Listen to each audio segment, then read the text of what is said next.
So a bit of news out that I've been waiting for most of the day is that Folau has copped a one-match ban for his incident in the air with Peter O'Mahony from that final Wallabies and Ireland test. Haven't read any details yet because it's only just breaking news as I kind of make this video, but one-match ban seems to be kind of a middle-of-the-road decision whereby it's not throwing the book at him, but it's still saying that, yeah, you definitely got it wrong and you're in a bit of strife. They are going to appeal, is what the initial report said. So that has to be lodged by Friday, but yeah, I guess we'll just have to wait and see how the appeal goes. So that's Rugby Australia and Folau going to appeal that decision. It has been a pretty divisive one, like the comments just on this channel alone and various other websites have got people from Ireland, Australia, New Zealand all commenting, and there doesn't seem to be a set opinion. I mean, general consensus seems to be that Folau didn't get it perfect, that's for sure. But some people saying, you know, shouldn't have been even a penalty. Some people saying should have been a penalty. Some people saying soft yellow card. Maybe it's a yellow card, definitely a yellow card, should have been a red card. It's the kind of whole spectrum of opinions on this one, so it's been pretty divisive. Stander came out and said that he could have done better as the lifter, which is pretty big of him to say so because he doesn't need to say that. But obviously he wasn't taking responsibility for it in entirety. He's just saying that as for his part as the lifter, he could have done a better job. Dane Hale at Petty, I guess kind of coming onto his teammate's side, has said that he's not sure that one-man lifts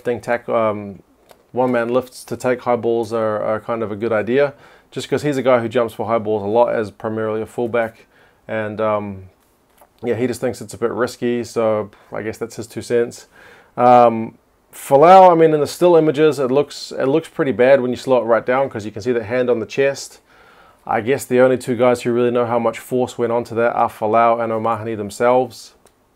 But yeah, in the still images, it looks pretty bad. I thought in real time it didn't look too bad.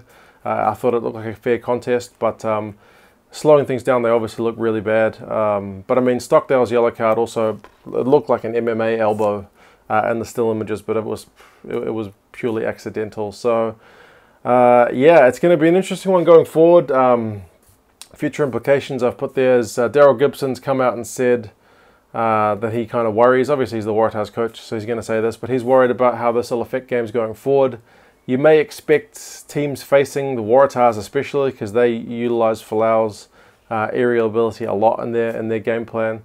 You may see a lot of teams use this one-man lift in the kickoffs just to kind of negate that, or perhaps make it a lot more risk-reward for Folau to go up for that high ball from the kickoff, just because if he doesn't get it perfect with this history, he's probably going to be in the bin at least. So that'll be an interesting one to watch.